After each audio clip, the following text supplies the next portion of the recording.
Yan, bago tayo mahimlay, no? Maghapon. Dalaw muna tayo dun sa ating, yan, gamitan natin yung digicam natin. Itong ating mga manok natin, dalawin muna natin sa kabila. Alright? Si Free, no? Or yung ayam si Manny natin. Tsaka itong si Asil Boston natin. Ayan. Ito yung mga pinakamatatanda na broodcock natin dito, no? Unahin na muna natin to. Ito ang pinaka-the best para sa akin pagdating sa pang-cross ng sweaters at saka tornado hatch, no? Maganda po siya. So may anak na po siya dun sa tornado hatch natin na inahin. Niniram kasi ng bossing natin yung inahin, no? Nagustuhan niya, no? At yan, ito mga to anak niya na yan, no? Anak na nito. Yan, sa sweaters po natin. Ayan sila, oh. Okay. So all female lahat yan, no? Nakawala diyan. No, lahat yan anak niya na. Lahat ng nakawala po dito, literal na anak niya na po, no? Pati yung mga nandoon ng mga oriental sweaters natin, ng mga selections natin, no, ng mga lalaki, anak na po nitong Asil Boston natin. Ayan, no? Asil Boston Roundhead po to, no? So 50% Asil, 50% Boston Roundhead. Ayan. So talagang mga kapatid po nito nagpanalo na po, no? 13 na nananalo. One hit delete talaga, literal po, no? Kasi kita ko yung mga video nila, no? Talagang literal na one hit delete. Okay? So maganda, precise ang paa po nila, no? So dinagdagan natin yan. Yan yung yan yung asawa niya, oh. Original natin na 5K sweater. Tsaka yung isa, nasaan na yun? Nagpapaulan yun eh, yung nanay nito na 5K sweater din po. Ayan. Pure na 5K sweater po yan, or straight breed, no? Yan, at saka ito mag-asawa. Ang mga anak nila, yan na, no? Yan mga yan. Okay? Yan na po yung mga anak nila. Pati ito, itong mga maliliit, yan, anak niya na po sa SBR Tornado Hatch. Yun yung tatlo, 1, 2, 3. Tsaka yung isang lalaki doon, anak niya na po, anak na nung Asil Boston natin sa SBR Tornado Hatch na inahin natin. Alright? So ito naman, ito ang kwento po nitong ayam si Manny natin na ito, no? Actually noon, hindi pa kami ganong close ni Sir Ton Kamantigi, no? Ng Olongapo. Ayan. Pinalitan ko yung asil niya, no, ng Orpington noon. Tapos nilagay niya yan si Free, no? Parang free nga, no? Free nung asil niya, kaya tinawag kong Free yan. Ayan, no? Hindi na po pure to, no? 50% siya, no? 50% ayam si Manny, 50% na red kelso ng Firebird Game Farm po, no? So may farm din kasi si Sir Ton ng Olongapo, no? Ayan po, no? Si Free po ay hindi na pure ayam si Manny, para sa kaalaman ng lahat, no? So 50% ayam si Manny, 50% red kelso ng Firebird Game Farm. Kaya magaling rin po 'yan, no? Kung nakita nyo po yung mga videos natin noon, talagang nasa ere parati 'yan, nasa ere po siya, no? At may laro talaga, no? Hindi mo matatamaan basta-basta 'yan, no? Ang nakatama lang diyan yung 5K sweater natin na yung kapatid nung asawa nung Asil Boston natin, no? So yun. Okay, hindi na tayo makakapunta dun sa mga nasa scratch pen dahil umuulan, no? Okay. Ito, ba't nagganito to? Para tayong ano, no, nasa barong-barong. Bali, papaayos na natin yan, no? Mukha naman tayo kawawa. Ito, papaayos natin to. Ito na, maayos naman na yan. Ito lang, yung pader niyan, ipapadiret nyo na natin hanggang doon. Hanggang doon. To, hanggang dito. Yan, hanggang dito. Tapos itong bubong, papadiretso ko na hanggang doon. Tara, na. Para kikita nyo rin, no? Papadiretso na natin hanggang dyan sa dulo niyan, no? Para yan, yung harap namin ni Mama, open siya, no? At, yung malapit-lapit na, no? Tapos, clear out. I-clear out natin tong gilid. Nadudugyutan ako. Yan, no? So, clear na yan. Tatanggalin ko na yan. Yung mga, ito. Tanggal na to. Tanggal na yan. Clear out natin dito sa gilid. At may plan ako dito, no?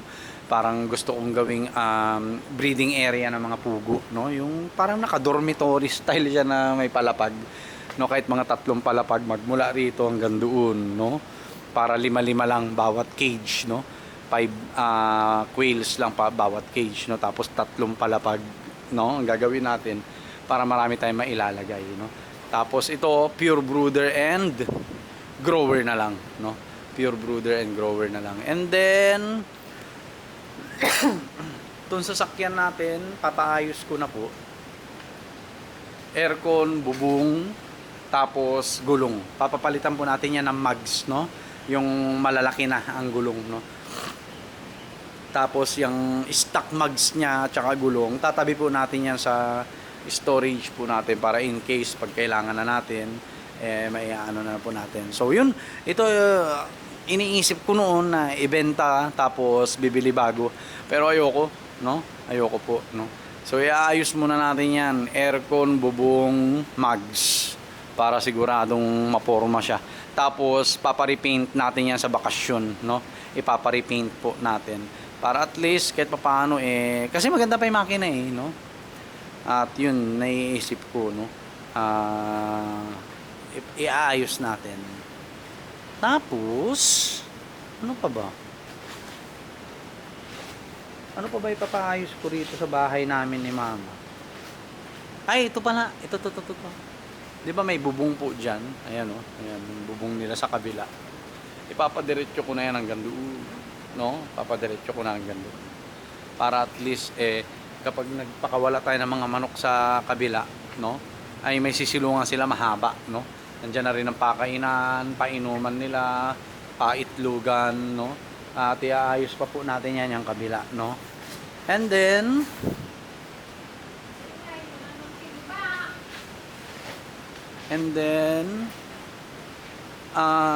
ito papasemento na rin natin.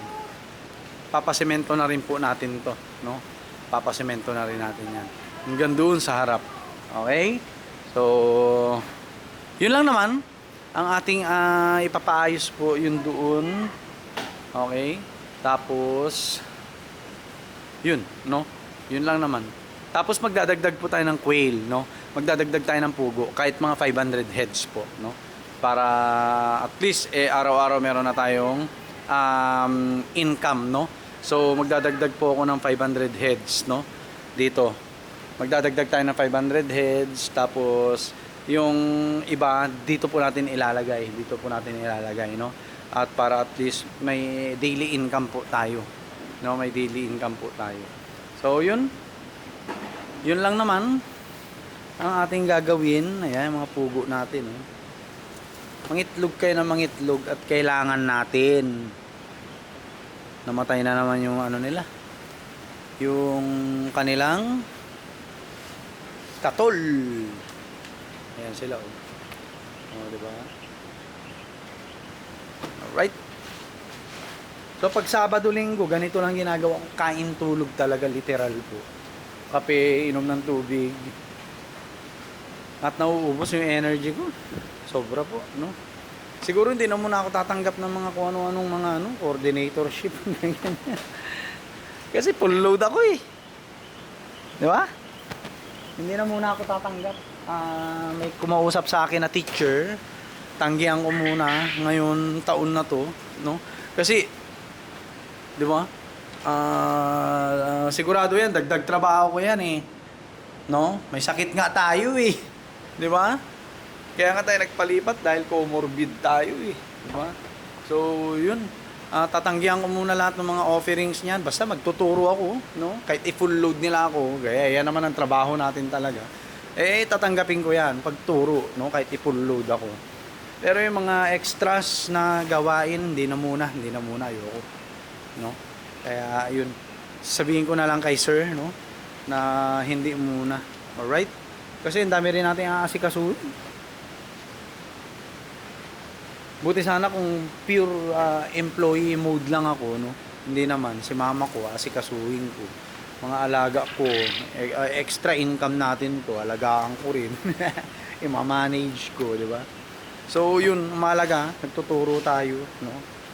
Yun lang yun. Hindi na muna.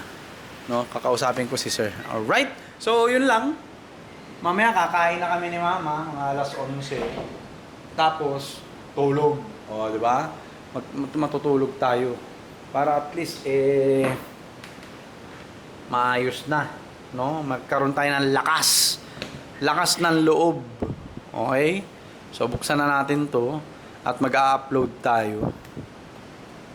Ayan. Alright. Mag-upload tayo. Oh, di ba? Ready na yan. Oh. Okay? So, yun lang po. Maya magtitimpla ako ng kape. At magre-relax tayo maghapon, magdamag, no?